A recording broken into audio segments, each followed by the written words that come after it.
Hi there, I'm Alex, and this is a quick tour of the cluster tool.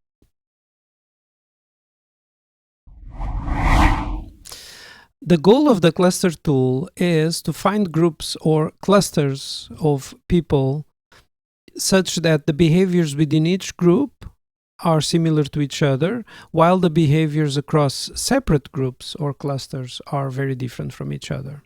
For example, in a streaming service like Netflix or YouTube, um, for each person in the platform, we could collect some data on minutes watched per day, numbers of shows or clips seen in a day, the average length of the content, the type of content, whether it's drama, educational, political, etc. And an analysis might reveal unique clusters like the binge TV drama watcher or the once in a week Saturday evening movie watcher or the TikTok shorts watcher.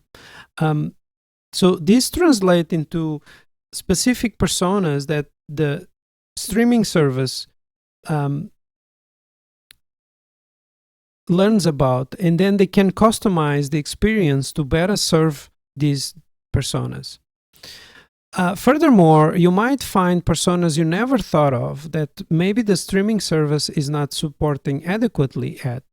The reason for that is this is because it's what is called an unsupervised data science technique, where there's no right answers to start with. The algorithm is actually not learning from previously solved examples, but it's calculating distances between the behaviors of different people and figuring out those clusters by itself. And that's the reason you effectively can find kind of new information that you never thought of before. Maybe a new cluster that of usage within your product that you did not know about before. So let's look at how we can do cluster analysis.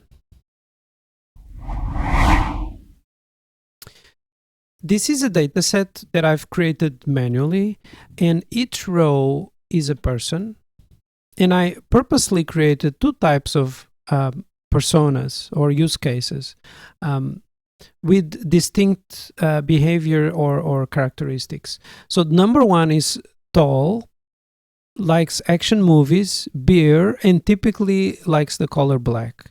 Number two, the height is small. It likes romantic movies, salary, and typically the color pink. Once you import that data, you can inspect it in the ETL tab. Also in the ETL tab, there's some transformations you can do to that data before you go to model it. Once you go to the cluster tab, you can effectively start doing your clusters. The first thing to find out is how many clusters should we use. So you can click on the Profile the Clusters button, and after some number crunching, it will give you a suggestion, which in this case is 2. So this can be used kind of automatically without having to worry too much about the number of clusters. But what this number crunching is doing on the background is the following. So he profiles a collection of different clusters, increasingly adding more and more clusters.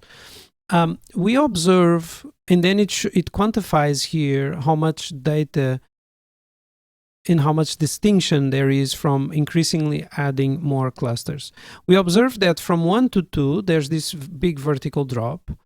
But from 2 to 3, etc., we see very little increase. So there's not a lot to gain by creating more than 2 clusters in this case. That's what this vertical drop is telling you, how much you kind of end up gaining from it.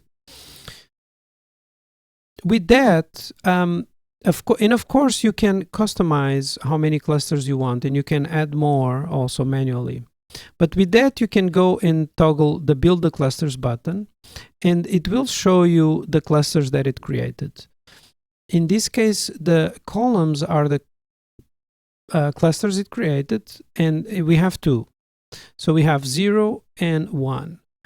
So you see it actually reflected pretty much the inputted data that we started with, and it did what we would hope it would do. Within this table, it shows you what are the common characteristics for each of these clusters. So, for example, cluster 0 movie is typically romantic. Number 1 in the cluster 1 is typically action. This last table shows you what percentage of your data there is for each cluster. So cluster 1 covers 55% of the data, cluster 0 covers 45%. And a thing to pay attention for is when we is the following is, for example, I'm going to set it to do 4 clusters, and it told me before that the recommended is 2. So I'm trying hard in a way to create more of these clusters. But watch what happens. In the cluster 3, there's only 2 people, or in this case 10% of the data that is covered in cluster 3. And in cluster 1, there's only 1 person. So what's happening is because it's trying hard to fit and create these 4 clusters, it's probably just overfitting. And overfitting is something you can look up separately on the dangers of that. But typically, the way I use it is to make sure that when I create clusters, there is a big enough representation of the data here. So these 2 are they look wrong, just having 2 and 1 on each of them. In the Explorer tab, we can look at more details of the behaviors or characteristics for each cluster. So if we choose snack, for example, we will see that cluster 0, there is 9 people there, 45% of the data, and all of them prefer celery, while for cluster 1, we see that they prefer beer. If we change for favorite colors, we see that there is more than one case here. So for example, the cluster 0 prefers pink.